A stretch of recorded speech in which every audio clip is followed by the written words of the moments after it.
Émeric de Malessis est Saint-Cyrien. Il est diplômé de l'école de guerre et vice-président de l'Association universelle des Amis de Jeanne d'Arc et ouvrage d'un ouvrage remarquable, Jeanne d'Arc, pourquoi Dieu choisit la France. Et quand j'ai lu le titre de votre ouvrage, je me suis demandé si le verbe se conjuguait au présent ou au passé simple. Mais vous allez probablement nous répondre à cette question. Voilà, je vous remercie de l'accueillir.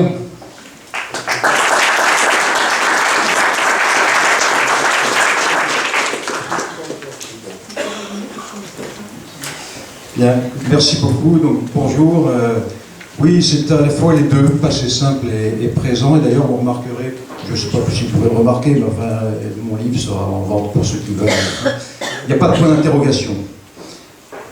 Pourquoi Dieu choisit la France? Parce qu'en fait, je ne prétends pas poser la question, je prétends y répondre. Voilà.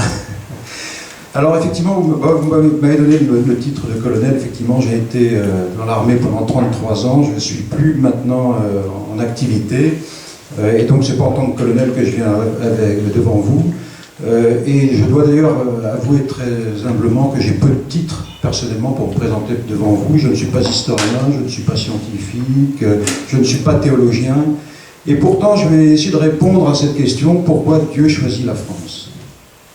C'est une question qui me taraude depuis longtemps, et quand j'ai commencé à écrire mon livre, à vrai dire, je n'étais pas parti sur cette question-là, j'étais plutôt parti pour présenter Jeanne d'Arc en tant que chef de guerre, et puis à mesure que je creusais le sujet, j'ai finalement dévié de mon propos initial, et puis j'ai essayé de répondre à cette question. Alors je vais essayer de vous montrer que Dieu choisit la France. Vous voyez, Dieu ne s'embêtait pas au paradis vers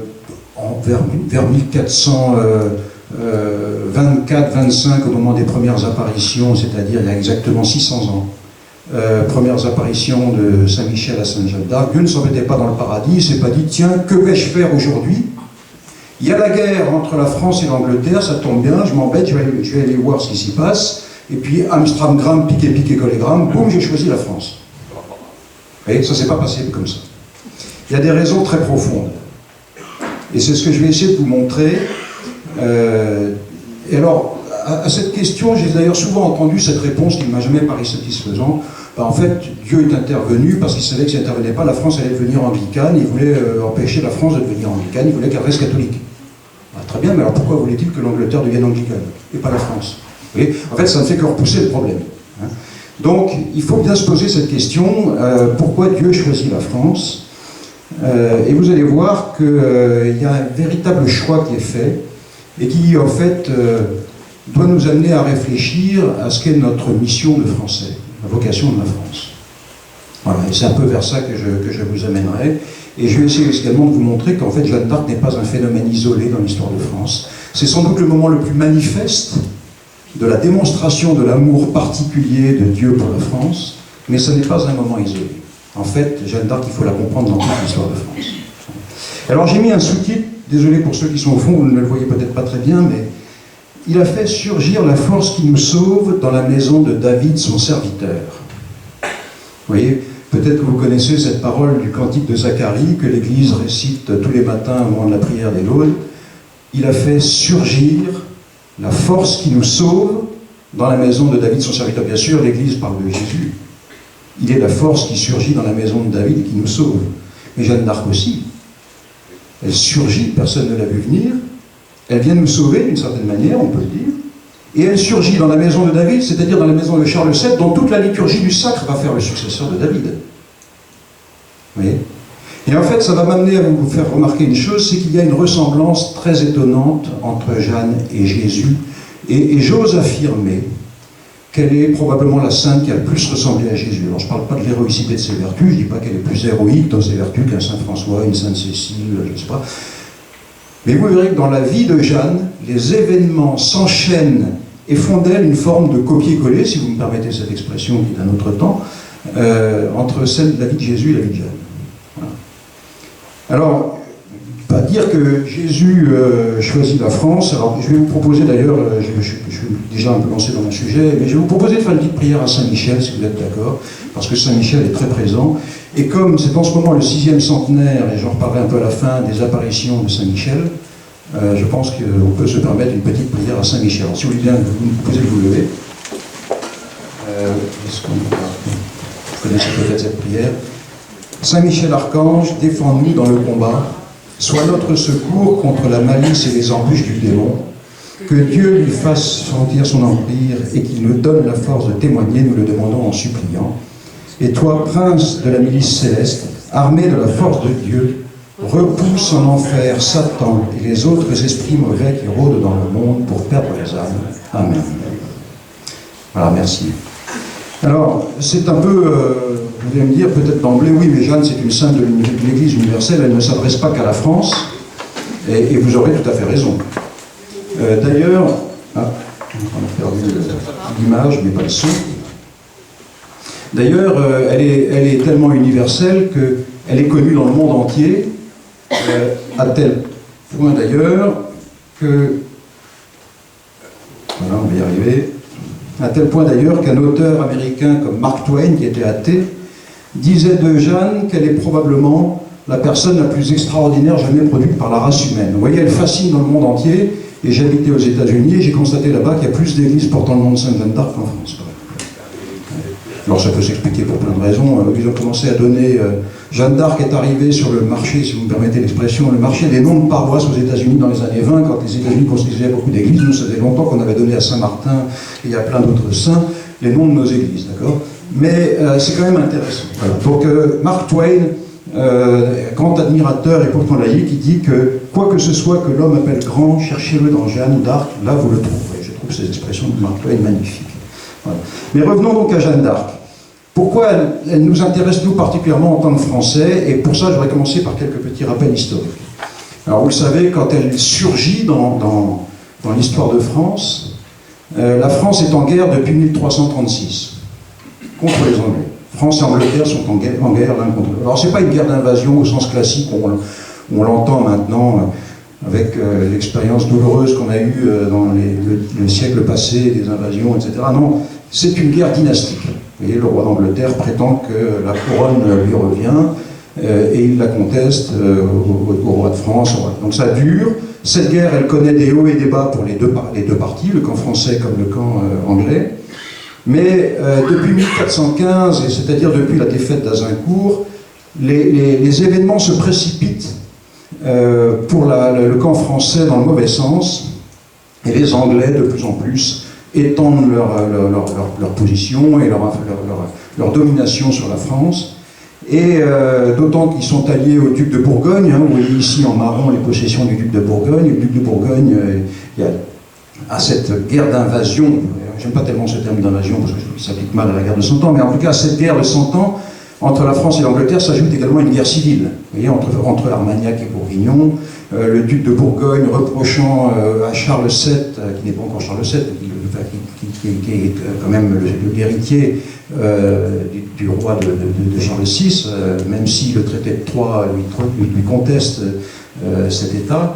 Le duc de Bourgogne lui reproche d'avoir fait assassiner son père, etc. Donc vous voyez qu'il y a quand même un contexte qui est tendu, non seulement entre la France et l'Angleterre, c'est la guerre, mais il y a également une guerre civile. Donc tout ça, ça fait que le parti français, à partir de 1415, il est dans un engrenage de défaite, on peut dire la chose. Si bien que quand Jeanne intervient, la victoire anglaise, en fait, paraît inéluctable, et il est probable d'ailleurs que le siège d'Orléans en sera la dernière touche. Vous voyez, le siège d'Orléans, Charles VII n'a quasiment plus d'argent, il a très peu d'options militaires et politiques. D'ailleurs, les chefs militaires dans l'ensemble sont plutôt surclassés par les chefs anglais à ce moment-là. Et si Orléans tombe, très schématiquement, parce que c'est pas tout à fait vrai sur le terrain, mais on peut dire que pour vous, plus rien n'empêchera les Anglais de descendre un peu plus au sud de la Loire. Voilà. Donc en fait, on peut penser très sérieusement aujourd'hui que la situation de Charles VII, elle est quasiment perdue. Il ne reste plus que cette résistance d'Orléans, mais le siège dure depuis 7 mois et la ville, on ne voit pas très bien comment inverser le cours de l'histoire sur place. Donc, voilà un peu le contexte général. La vie de Jeanne va donc s'intégrer là-dedans, dans ce contexte. Et pour vous la rappeler également en quelques mots, rappelez-vous simplement que c'est une vie très courte, elle va mourir à 19 ans, et que de mai 1412 à mai 1428, c'est le temps pour elle de l'enfance, joyeuse, on peut le dire, à Domrémy, mais quand même très marquée par la guerre. Hein. Son village est occupé, l'église est brûlée, elle doit fuir un château, etc. Donc elle sait ce que c'est que la guerre. La France est quand même ravagée par cette guerre qui dure depuis trop longtemps. Et à partir de 1424, 1425 jusqu'à 1428, c'est vraiment le temps des apparitions où elle est formée secrètement. Saint-Michel, Sainte-Catherine, Sainte-Marguerite, Sainte-Catherine d'Alexandrie, Sainte-Marguerite d'Antioche, Saint-Gabriel, on oublie de le dire, mais elle le mentionne dans son procès de condamnation, il apparaît également, ce qui est intéressant pour nous, on y reviendra peut-être.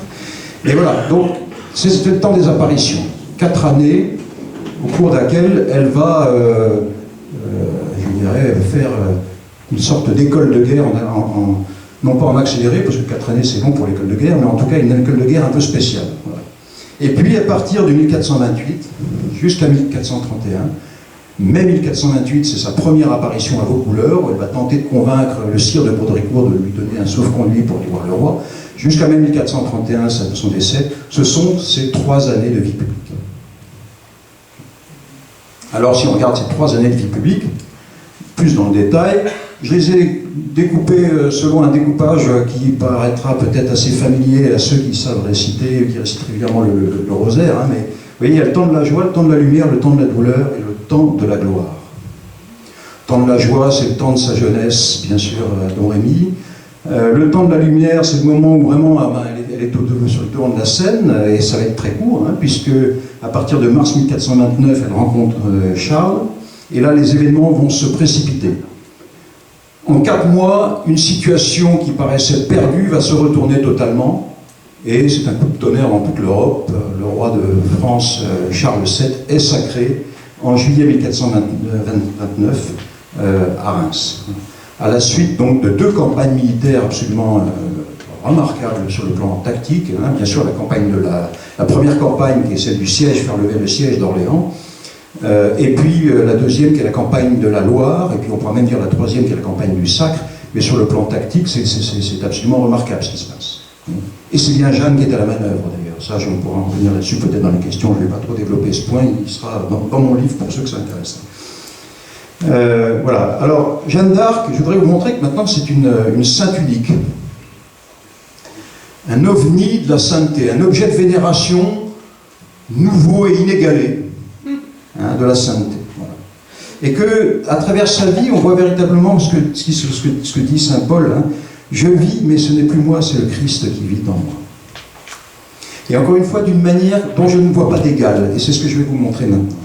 Et je vais vous le montrer parce que vous allez voir que ça montre quelque chose de très particulier, c'est ce caractère unique de Jeanne, de l'amour particulier de Jésus pour la France. Alors reprenons les 4 temps que je vous ai donné, le temps de la joie, le temps de la lumière, le temps de la douleur, le temps de la gloire. Reprenons ça et regardons comment ça se concrétise dans la vie de Jeanne, quelle ressemblance on peut établir entre sa vie et celle de Jésus. Alors d'abord, les temps joyeux. Jeanne, elle est annoncée par des prophéties historiquement attestées, comme Jésus, la Sainte Vierge, Saint Jean-Baptiste. Je ne connais pas d'autres saints qui soient annoncés par des prophéties historiquement attestées. Quand je dis historiquement attestées, vous prenez le dictionnaire Jeanne d'Arc de Philippe Contamine, Olivier Cousy, Xavier Hilary, qui sont des historiens très sérieux. Je ne sais pas comment d'ailleurs ils se positionnent sur le plan de la foi, mais vous avez toute la référence de ces prophéties. Prophéties de Pètre le Vénérable, de Merlin, de Saint Jean de Brédington, de Marie d'Avignon, etc. C'est très étonnant. D'ailleurs, beaucoup de prophéties qui viennent d'Angleterre, comme pour Jésus d'ailleurs. Balaam, le premier à prophétiser, c'est un Moabite, peuple ennemi des Juifs. Oui. Donc c'est quand même assez étonnant. Sainte prophétisée. Et d'ailleurs, dans ces prophéties qui annoncent Jésus, vous avez celle d'Isaïe, Jésus sera la racine qui sera dressée comme un étendard pour les peuples. L'étendard de Jeanne d'Arc peut-être. Mais quand Jeanne parle de son étendard et qu'elle dit qu'elle l'aime 40 fois plus que son épée, Mais en fait, elle parle de Jésus. Jésus est cet étendard. Cet étendard, c'est Jésus. Quant au moment du sac, d'ailleurs, on va lui poser la question au moment de son procès de condamnation. Les juges sont un peu surpris qu'elle ait occupé la première place au moment du sac. Vous savez qu'elle est à côté, aux premières loges, d'une certaine manière. Et elle va dire « Mon étendard avait été à la peine, il était bien normal qu'il fût à l'honneur. » On a souvent dit, au fond, elle dit, à tout juste titre d'ailleurs, qu'elle s'est donnée lui-même. Non, elle parle de Jésus. Elle ne parle pas d'elle. Jeanne renvoie toujours tout à Jésus. Mon étendard, Jésus dressé comme un étendard. Jésus a été à la peine, il était bien normal qu'il fût à l'honneur. C'est Jésus qui est intervenu. C'est tout ce qu'elle nous dit. Bon, continuons. Les correspondances liturgiques sont très étonnantes. Elles ont été très bien montrées par l'abbé Jacques Olivier, qui est aujourd'hui le recteur de Notre-Dame de Bermond, près de Domrémy, et qui est un des meilleurs spécialistes de Jeanne d'Arc dans l'Église, dans un livre très intéressant. Et il montre toutes les correspondances entre la vie de Jeanne et la liturgie telle qu'elle est pratiquée à son temps. On peut donner un exemple tout simple. Jeanne naît le jour de l'Épiphanie. Elle n'a pas choisi de naître le jour de l'Épiphanie. Encore une fois, hein. C'est pour ça que je vous dis que quand je parle de la ressemblance entre Jeanne et Jésus, je ne parle pas de l'héroïcité de ses vertus, non, je dis simplement des faits qui s'imposent à elle. D'accord ?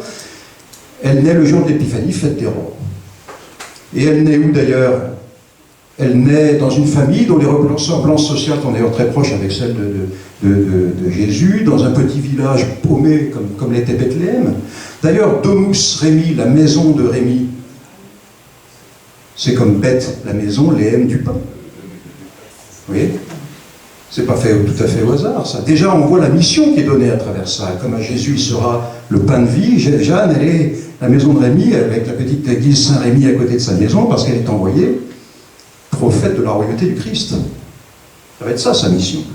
Elle est annoncée dans son lieu de naissance. Et puis, comme Jésus, elle a des révélations à 12 ans. Alors, 12 ou 13 ans, on peut discuter la date. Mais Jésus, à 12 ans, il est dans le temple, il ébahit les docteurs du temple. Alors Jeanne aussi, elle va aller dans le temple devant les juges, mais ce sera à Poitiers, ce sera un peu après, elle n'aura pas 12 ans. Mais toujours est-il qu'à 12 ans, c'est l'âge de ses premières révélations. Donc 12 ans, peut-être 13, en tout cas c'est un âge important dans la vie de Jeanne comme dans celui de Jésus. Voilà. Alors regardons maintenant les temps lumineux. Alors, je suis désolé, il y en a beaucoup, je ne vais peut-être pas tout développer parce que ça pourrait être très long. Mais Jésus et Jeanne, tous les deux, surgissent dans un pays sous occupation. En tout cas, la France est partiellement sous occupation. Tous les deux ont une vie publique de 3 années. Tous les deux sont sauveurs. Est-ce que vous connaissez beaucoup d'autres saints qu'on peut appeler sauveurs? Alors tous les saints sont sauveurs, bien sûr. Quand Maximilien Kolb offre sa vie en échange de quelqu'un dans un camp de concentration, il se fait sauveur, bien sûr. Mais malgré tout, vous voyez bien qu'avec Jeanne, on peut lui appliquer ce titre de sauveur d'une manière tout à fait unique. Oui.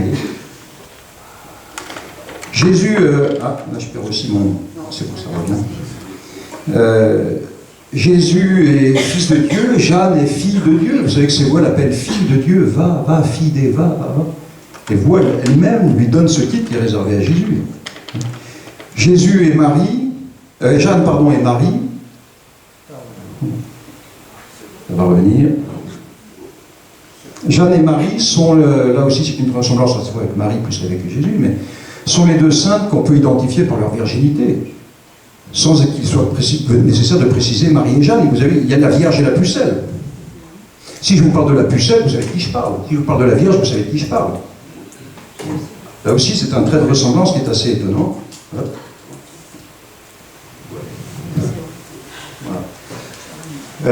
Bon, je ne vais peut-être pas tous les décrire.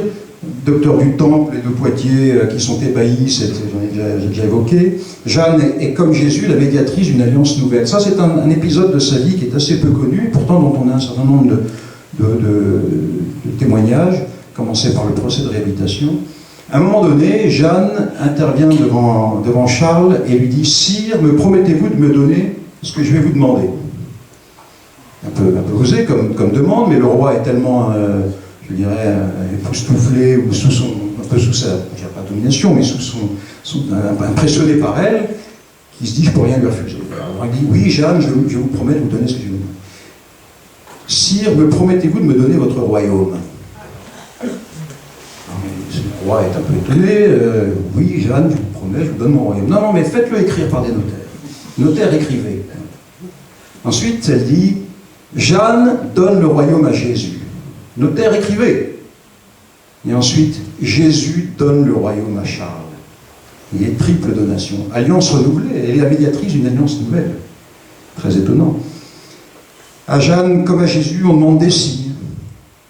Mais quel signe nous donnez-vous pour... vous savez, on lui pose cette question notamment à Poitiers, pour qu'on vous croie. Et elle dit, mais il ne sera pas donné de... Menez-moi à Orléans et vous verrez les signes pour lesquels je suis envoyé. Mais comme à Jésus, Jésus dit, il ne sera pas donné d'autre signe que celui de Jonas. À Jésus aussi, on demande des signes comme à Jeanne.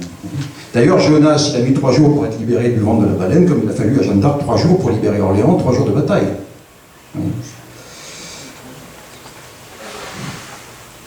On n'a jamais rien vu de pareil, disait-on de Jésus. N'est-ce pas le fils du charpentier? On dit exactement la même chose de Jeanne. Mais n'est-elle pas... Alors, on n'a pas de récit de gens qui disent ça, sauf que si, il y a des gens qui disent, mais dans aucun livre, on ne lit des choses comparables à celles que vous faites. Ego dico tibi, c'est très beau ça. Vous savez que quand c'est son confesseur, frère Pasquerel, qui rapporte ça au moment du procès de la réhabilitation, il le rapporte en latin. Quand elle rencontre Charles pour la première fois, elle lui dit, donc on le sait en texte latin par le frère Pasquerel, mais elle ne l'a pas dit en latin puisqu'elle ne parlait pas de latin, « Je te dis, tu es roi, fils de roi ».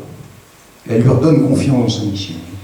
C'est exactement ce que dit Jésus à Saint-Pierre, « Ego dico tibi », je te dis, tu es Pierre, sur cette pierre je bâtirai mon église. C'est étonnant quand même, là aussi, pour redonner l'autorité, pour fonder l'autorité. Jeanne est envoyée par Dieu pour fonder l'autorité du roi. Jésus et Jeanne calment les vents contraires. On a un très bel épisode que nous a raconté notamment par Dunois, comme la façon dont Jeanne va entrer dans Orléans avec les bateaux, les barques qui amènent le convoi de ravitaillement. Bon, je vous passe les détails, mais les vents sont calmés grâce à la prière de Jeanne. Jésus et Jeanne entrent triomphalement. Alors Jésus dans Jérusalem, Jeanne dans Orléans, au cri de Hosanna pour Jésus, au cri de Noël, Noël, dit la population d'Orléans. À la prière de Jeanne, un enfant ressuscite.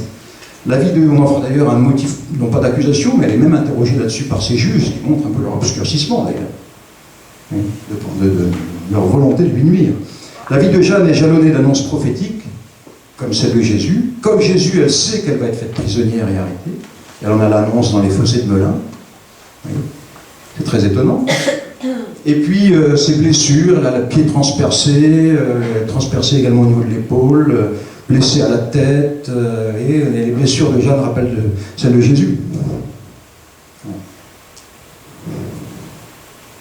Les temps pour eux, alors là, le copier-coller, il devient évident. Hein, c'est incroyable. C'est le père Hérole, qui est un des grands artisans de sa canonisation, qui l'a montré magnifiquement. Tous les deux sont abandonnés, trahis et vendus. Les mêmes personnages constituent le drame, quand on regarde bien. Vous avez Bedford, qui représente le roi d'Angleterre, comme Pilate représente l'empereur. Tous les deux exercent le pouvoir politique pour le compte d'une autorité supérieure. Vous avez Bourgogne, le duc de Bourgogne, qui est en quelque sorte le Hérode. D'ailleurs, il a une entrevue rapide avec Jeanne juste après son arrestation à Compiègne, comme Hérode a une entrevue rapide avec Jésus, souvenez-vous. Luxembourg, qui est celui qui va vendre Jeanne aux Anglais. Alors on pourrait attribuer également la trahison, mais elle n'est pas avérée par les historiens, mais bon, on peut le supposer, par Flavie, qui tient la place de Compiègne. Et puis vous avez Caïphe, le grand prêtre, cochon, soutenu par un véritable Sanhédrin. Alors on peut voir dans le Sanhédrin les juges du tribunal, ou bien même l'université de Paris, qui est très active dans le procès, qui va donner qui va faire peser même de son autorité la condamnation de cochon. Voilà, elle va être endossée par l'université de Paris, qui va confirmer la condamnation de cochon. Les mêmes motifs de condamnation d'ailleurs apparaissent sur un écriteau entre Jésus et Jeanne. Alors Jésus, Henri, Jeanne aussi, elle va avoir ses motifs de condamnation, blasphémeresse, pécheresse, etc. Tout ça, c'est écrit sur un écriteau qui est placé devant elle. Tous les deux sont attachés au bois du supplice. Et leur dernier dialogue, l'un comme à l'autre, porte sur le paradis. Et ça, c'est magnifique. Vous savez, Jésus dit, ce soir avec moi, tu seras au paradis. Or, le dernier dialogue qu'on connaît de Jeanne, qui là aussi nous est rapporté dans le procès de réputation, Maître Pierre Maurice vient lui annoncer le matin même, elle ne le sait pas, elle l'apprend le matin même qu'elle va être brûlée le jour même. Elle l'apprend, Et Maître Pierre, où serais-je ce soir? Maître Pierre lui répond, n'avez-vous pas bonne confiance en Dieu? Et Jeanne lui dit, oh oui, ce soir, par la grâce de Dieu, je serai au paradis. C'est magnifique, c'est magnifique. Voilà, donc après leur mort, leur cœur attire l'attention à l'un comme à l'autre. Vous savez que le cœur de Jeanne ne brûle pas, il sera jeté dans la Seine. Jésus remet son esprit entre les mains du Père, Jeanne crie le nom de Jésus. Voilà. Et puis comme pour Jésus, on dit vraiment cet homme était le Fils de Dieu, ben, les gens vont se lamenter, à commencer par le bourreau qui va dire nous avons brûlé une sainte. Les temps glorieux, c'est ceux qui suivent sa mort. Là aussi, il y a encore des choses à dire. Hein. Selon Saint Jean, il y a encore beaucoup de choses que Jésus a faites et la terre ne suffirait pas à contenir tous les livres qu'on pourrait écrire sur ce qu'il a fait. Ben, écoutez, Jeanne, c'est les 3 années de vie publique les plus documentées. Il y a plus de 15 000 titres sur Jeanne. D'après un recensement qui a été fait, 15 000 titres. Et puis, moi j'aime bien voir le procès de Jeanne comme un négatif, comme le linceul. Vous savez que le linceul, on peut le considérer comme un véritable négatif photographique, et, voilà, et toute la passion de Jésus apparaît en négatif sur le linceul. Mais le procès, c'est ça. En fait, le procès, c'était un superbe outil de condamnation, mais en fait, quand vous le regardez, vous le lisez, vous voyez bien en négatif toute la sainteté de Jeanne à travers. Et à Jésus, comme à Jeanne d'ailleurs, on ne trouve pas de corps. Il n'y a pas de reste. Et puis, Jeanne, enfin, je dirais qu'elle a cette dernière point de ressemblance assez étonnant, je trouve, avec Jésus, pour laquelle je ne vois pas d'autre comparaison possible avec d'autres saints. Pour moi, Jeanne, comme Jésus, elle est signe de contradiction. Vous regardez tous les débats qu'il y a sur elle. Aujourd'hui, la grande offensive à laquelle d'ailleurs il faut s'attendre, maintenant qu'on rentre dans le 6e centenaire, il y a un certain nombre d'écrits qui commencent déjà à sortir sur là-dessus, on va nous expliquer qu'elle était transsexuelle. Hier, on nous expliquait qu'elle était anorexique, etc., etc. Donc on essaie de donner des explications toujours rationnelles. J'étais à Rouen le 11 mai dernier, où Rouen célèbre aussi tous les ans la fête de Jeanne d'Arc. Il y a eu une célébration, et puis ensuite il y a eu un discours du maire. Et le maire de Rouen nous expliquait que pour lui, le combat de Jeanne pour porter une armure lui fait penser au combat des femmes pour disposer de leur corps. Vous voyez, tout ça pour dire, elle est signe de contradiction. Et comme Jésus. Oui. Et je ne connais pas de contradiction sur Saint François d'Assise, sur le Padre Pio. Oui, il y a des débats toujours, il y en a eu sur Mère Teresa, etc. C'est normal. Et il y en a généralement du temps de leur vie, de leur vivant. Mais après la mort, souvent les choses se calment. Non, avec Jeanne, ça fait 600 ans que ça dure, ça fait 600 ans qu'on continue à se déchirer à son sujet. Voilà. Donc une ressemblance unique qui nous amène à cette question, mais au fond, pourquoi? Pourquoi une telle ressemblance? Parce que on voit bien qu'il se passe quelque chose d'assez particulier avec Jeanne, dans l'histoire de la sainteté et dans l'histoire tout court. Un phénomène inexplicable, qui fait qu'elle est admirée, tout à l'heure je vais citer le Mark Twain qui est un écrivain athée, qu'elle est admirée par tout le monde, bien au-delà des chrétiens. Oui. Comment peut-on passer, pourquoi, de cette petite paysanne, humble, qui aurait dû rester inconnue, à cette chef de guerre extraordinaire?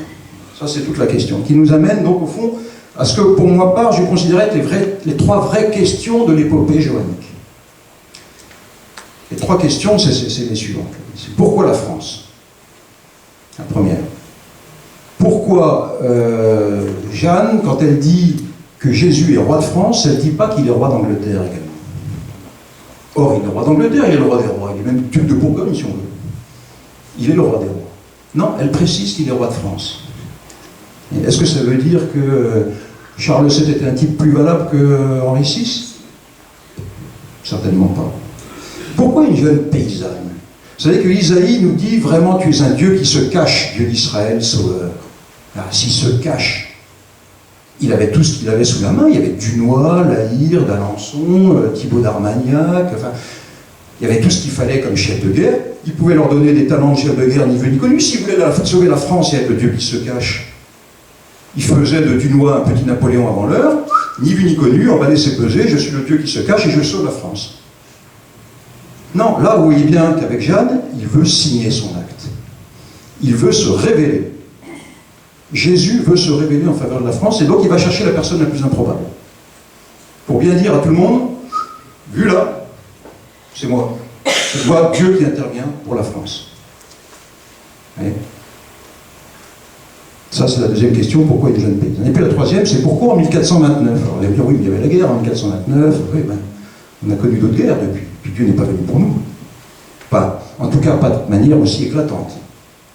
Et si le sacre est pour Dieu quelque chose de si important au point qu'il va missionner une jeune fille pour prendre Charles VII à Chinon et l'emmener à Reims en 1429, alors pourquoi est-ce qu'il n'intervient pas en 1792? Vous voyez? Il y a des raisons à tout ça. Alors je ne vais pas tout vous les développer, comme ça vous donnera envie d'aller lire mon livre. Mais je vais quand même essayer surtout de répondre à pourquoi la France. Voilà, en fait, on s'aperçoit qu'il y a une véritable prédilection de Jésus pour la France. C'est d'ailleurs pas moi qui le dis, hein, c'est une expression employée par Léon XIII. De la famille de Béthanie, vous savez que la famille de Béthanie, Marie-Madeleine, Marc, Lazare, selon la tradition latine admise par l'Église, hein, viennent achever leur vie en Provence. Ce qui nous est confirmé d'ailleurs par des révélations. La bienheureuse Anne-Catherine Emmerich relate l'arrivée de la famille de Béthanie à Marseille.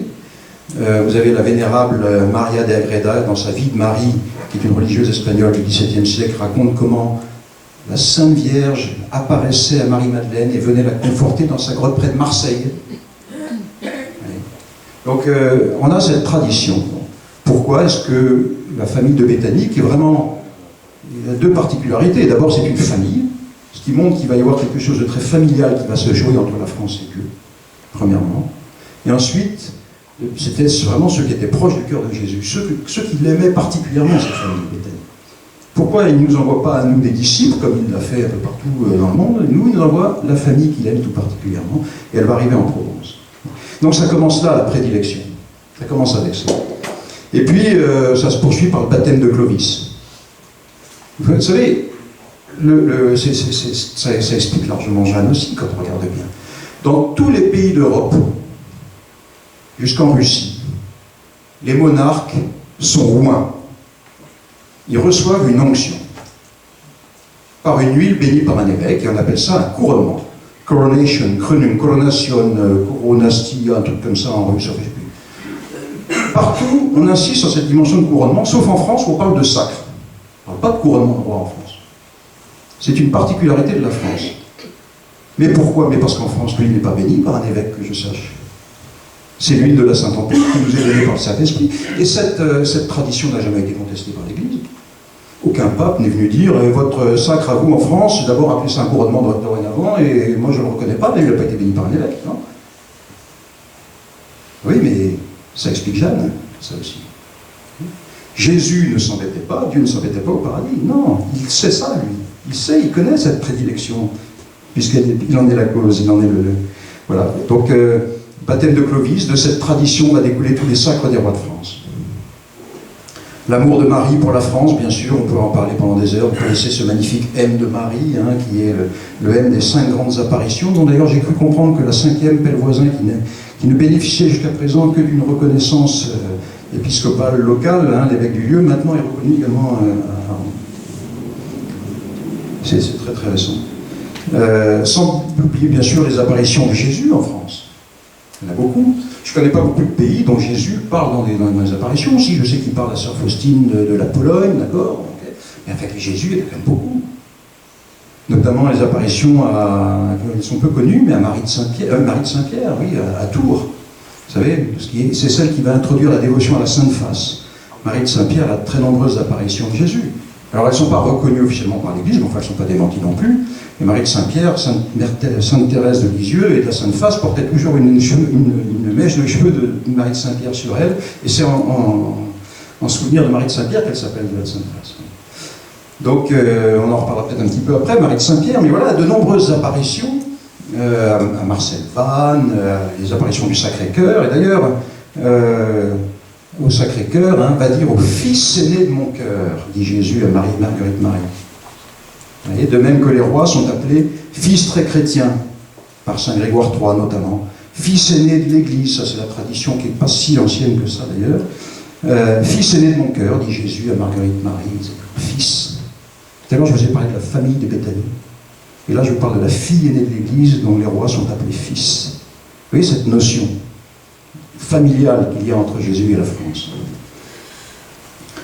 Voilà, donc il existe un lien très particulier entre Dieu et la France, à Marie Lataste, je suis particulièrement, Jésus lui dit, je suis particulièrement le maître de la France. À Sainte Marianne Bawardi en 1876, je ferai mes délices dans le sein de la France, elle sera encore la reine de tous les royaumes.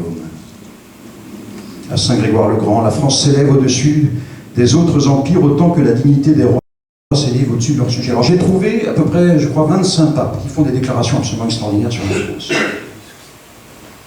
Jusqu'à la dernière qu'on connaît, en France, éducatrice des peuples. Je vous ai choisi pour fils adoptif, dit Étienne II, nation sainte, sacerdoce royal, nous dit Paul Ier. La tribu de Juda était la figure anticipée du royaume de France, nous dit Grégoire IX, ce à quoi Saint Pie X répond également, bien plus tard, en disant que la tribu de Juda de l'ère nouvelle, la France est la tribu de Juda de l'ère nouvelle. Tribu de Juda, vous avez compris, J-U-D-A. La tribu dont est issue la royauté de David. Oui. Très intéressant. Peuple spécialement choisi par le Seigneur, nous dit Clément V. Donc tout ça, ça montre qu'il y a quand même, dans l'histoire de France, un certain nombre d'événements, une répétition d'événements, et puis de déclarations d'autorité qui, parce qu'elles sont des autorités, font d'autorité, et de papes, qu'il nous faut regarder, et dont il nous faut nous prendre conscience particulièrement aujourd'hui. J'y reviendrai. Voilà. Donc, nation à laquelle Jésus ne cesse de montrer sa fidélité, mais qui est elle-même très infidèle et qui est sans doute appelée à une grande purification. Mais nous sommes une terre de chrétienté aux nombreux titres, il ne faut pas les oublier, nous devons les porter fièrement. Nous sommes le pays du Sacré-Cœur de Jésus, le royaume de Marie. Urbain II le disait, la France, le royaume de Marie ne périra jamais. Regnum Galliae, regnum Mariae, numquam perimit. Et Pie XII reprend cette expression. Nous sommes le protectorat de Saint-Michel, la fille aînée de l'Église, l'éducatrice des peuples, la patrie de grands saints et de missionnaires, berceau de très nombreux ordres religieux, nation prédestinée, tout à l'heure je le disais, Léon XIII, et de prédilection de Jésus, nous dit Saint Pie X, choisi par Jésus vivant en Sainte Jeanne d'Arc. Il faut en avoir conscience, surtout aujourd'hui, où la France est particulièrement attaquée. Voilà, nation de prédilection. Pour cette prédestinée, pardon, nous dit Léon XIII. Donc nous sommes cette nation infidèle, en fait, appelée à une véritable conversion, parce que nous nous sommes éloignés de cette fidélité. D'ailleurs, à Marie de Saint-Pierre, dont je vous parlais tout à l'heure, cette religieuse de Tours, si l'Église venait à condamner les apparitions de Marie de Saint-Pierre, j'enlèverais cette diapositive immédiatement. Il va de soi, pour l'instant, elle ne l'a pas fait. Marie de Saint-Pierre, qui instaure le culte de la Sainte Face au XIXe siècle. La face de la France est devenue hideuse, me dit Jésus, hideuse aux yeux de mon Père. Elle provoque sa justice. Offrez-lui donc la face de son Fils unique, en qui il met ses complaisances, afin d'attirer sur cette France sa miséricorde. On a beaucoup d'apparitions et de révélations qui nous font penser que la France conserve cette place dans le cœur de Jésus, et qui est encore appelée à une mission particulière, mais qu'elle est aujourd'hui très éloignée de cette mission, qu'elle n'a jamais été aussi éloignée qu'aujourd'hui, probablement, de reconnaître sa mission.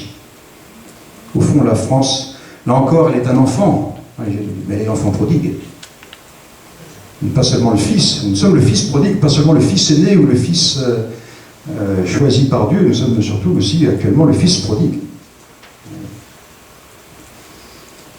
Et au fond, pour moi, il y a deux grands messages de Jeanne, vous voyez.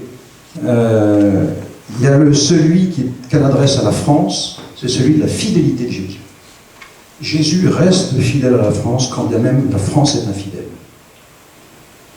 Et puis il y a le message qui est adressé au monde, le grand message de Jeanne au monde, pour moi, c'est celui de la royauté du Christ. Et c'est amusant de constater d'ailleurs que dans la prière de Marcel Vannes, que vous connaissez peut-être pour certains d'entre vous, ce petit religieux rédemptoriste qui est mort dans les camps de concentration du Viet Minh, et qui avait des révélations de Jésus, et Jésus lui apparaît, il lui donne cette prière, et il lui dit « Je veux que les Français la récitent. » Seigneur Jésus, aie compassion de la France, daigne l'étreindre dans ton amour et lui en montrer toute la tendresse. Fais que, remplie d'amour pour toi, elle contribue à te faire aimer de toutes les nations de la terre. Au amour de Jésus, nous prenons ici l'engagement de te rester fidèle, à tout jamais, et de travailler d'un cœur ardent à répandre ton règne sur tout l'univers. Donc nous devons, nous, Français, rester fidèles, c'est le grand message de Jeanne à la France. Jésus est fidèle, restons-lui fidèles. Et nous devons travailler à répandre son règne, c'est le message au monde, Jésus-Christ est roi. Oui, c'est ça les deux grands messages de Jeanne. Parce qu'au fond, c'est la mission de la France. Proclamer la royauté du Christ. La France, ou sa vocation, je dirais même, vous savez qu'il y a une différence entre vocation et mission. Hein. Une mission, on vous donne une mission, une fois qu'elle est accomplie, elle est finie, on vous en donne une autre. La vocation relève beaucoup plus de l'être et de la raison pour laquelle on vit. Hein. Je crois que la France a été pendant longtemps eu comme mission d'être la protectrice de l'Église. Je pense qu'elle pourrait encore afficher cette mission, mais elle a aujourd'hui des moyens qui sont quand même bien limités par rapport à d'autres nations auprès desquelles peut-être que l'Église ferait bien de se tourner pour sa protection. Mais en tout cas, la vocation de la France demeure, c'est celle de la royauté du Christ. Nous sommes toujours la tribu de Juda de l'ère nouvelle. Une tribu de la royauté du Christ. Christ est descendant de David.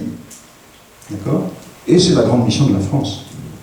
Et c'est pour ça que Jésus choisit la France. Et c'est pour ça que Jésus nous donne Jeanne d'Arc. Vous voyez ? Voilà, donc en Jeanne d'Arc, le Seigneur est avec moi tel un guerrier redoutable, nous dit le prophète Jérémie. Ça se révèle particulièrement avec Jeanne d'Arc. Et elle est prophète elle-même, Jeanne d'Arc. Prophète de la royauté du Christ. C'est pour ça qu'elle intervient en 1429 et pas en 1792, parce que comme tous les prophètes, elle vient nous prévenir. Et comme tous les prophètes, nous lui faisons un accueil de prophète, c'est-à-dire que nous nous en débarrassons. Vous savez, moi, avant de condamner les Anglais, qui avaient des raisons tout à fait objectives de condamner Jeanne d'Arc, elle leur avait fait planquer quand même un certain nombre de dérouillés sur le plan militaire, on peut comprendre qui lui en voulait. Je trouve qu'il est plus intéressant de se poser la question de toutes ces complicités françaises. Hein, l'Université de Paris, etc. Nous avons fait à Jeanne d'Arc un accueil de prophète. Et nous aussi, les Français, d'une certaine manière. Oui. Donc, elle est prophète, elle vient nous parler de la royauté du Christ. Et nous ne voulons pas l'entendre. Voilà. Donc, elle vient nous prévenir. Je pense que Jésus, Dieu sait ce qui se prépare. Il sait bien longtemps avant nous que le monde va entrer dans cette longue période de contestation de son autorité. Autorité qu'il a à la fois comme grand prêtre et grand roi. D'ailleurs, il est assez étonnant de voir que dans la même crise, qui ne s'appelle pas en Italie la guerre de 100 ans, mais qui est la même grande crise européenne, Dieu va donner en Italie une sainte Catherine de Sienne, à qui il va dire va chercher le pape qui est à Avignon et dis-lui de venir à Rome, garder son troupeau, comme il va un peu plus tard sur le plan temporel désigner le roi et dire à Jeanne va chercher à Chinon Charles VII et amène-le à Reims. On est dans la même, la même idée. Au fond, Dieu sait à travers ces deux grandes saintes, qui sont des images remarquables de Jésus, Catherine de Sienne, elle meurt à 33 ans, stigmatisée, etc. Il sait que son autorité, c'est la fin de la grande chrétienté, au fond. De cette période que, pour ma part, chrétienté, je définis tout simplement comme une période de coopération féconde, pas toujours facile, mais féconde entre les pouvoirs temporels et spirituels qui donnent des fruits remarquables. Il sait que petit à petit, nous allons nous éloigner de ça, que nous allons rentrer dans une période de contestation de son autorité, que petit à petit, la réforme protestante, l'affirmation des États, un certain nombre d'hérésies, etc., tout ça vont conduire à la situation dans laquelle on est, et à cette lecture, pour reboucler avec la conférence que nous avions juste avant, de cette lecture scientifique, mais lecture en toute chose, je veux dire, qui est laïque, vous voyez, qui est totalement débarrassé du surnaturel et du spirituel. Bref, il sait, Dieu, que nous rentrons dans cette grande période de contestation de son autorité, il nous envoie Jeanne comme prophète en 1429. Voilà pour moi la raison pour laquelle Dieu choisit la France. Pour tout ça, simplement pour conclure et me présenter un petit peu plus, simplement sachez qu'en tant que vice-président de l'Association universelle des Amis de Jeanne d'Arc, nous portons beaucoup de projets, qui sont tous d'ailleurs sur un site que nous avons fait, et parmi lesquels se trouve le premier d'ampleur que nous avons mené dans un peu moins d'un an, en septembre 2025, à Domrémy. Nous sommes en train de monter avec l'appui d'un certain nombre d'autres associations, comme Marie de Nazareth, Notre-Dame de Chrétienté, le M de Marie, etc., qui nous soutiennent. Une grande cérémonie, nuit de prière et d'adoration à Domrémy, en l'honneur du 6e centenaire des apparitions de Saint-Michel. Voilà. Donc vous y êtes tous invités. Et puis, on a plein d'autres projets. Moi, je verrais bien Jeanne d'Arc défiler en tête du 14 juillet 2029. Sur les Champs-Élysées, je pense que ça va bien. Un bateau de la marine, de nouveau, reprendre le nom de Jeanne d'Arc, bien sûr. Le pape à Rouen en 2031 pour la célébrer et la proclamer martyre. puisqu'elle n'a pas le droit au rouge liturgique. Elle est canonisée comme une vierge. Et pourtant, ses voix l'appellent martyr, et pourtant, elle a tout du martyr. Hein.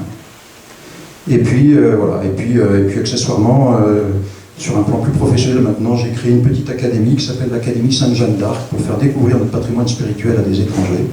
Voilà, donc je suis en train de le monter. Donc, voilà, si vous avez des questions, je suis à votre disposition.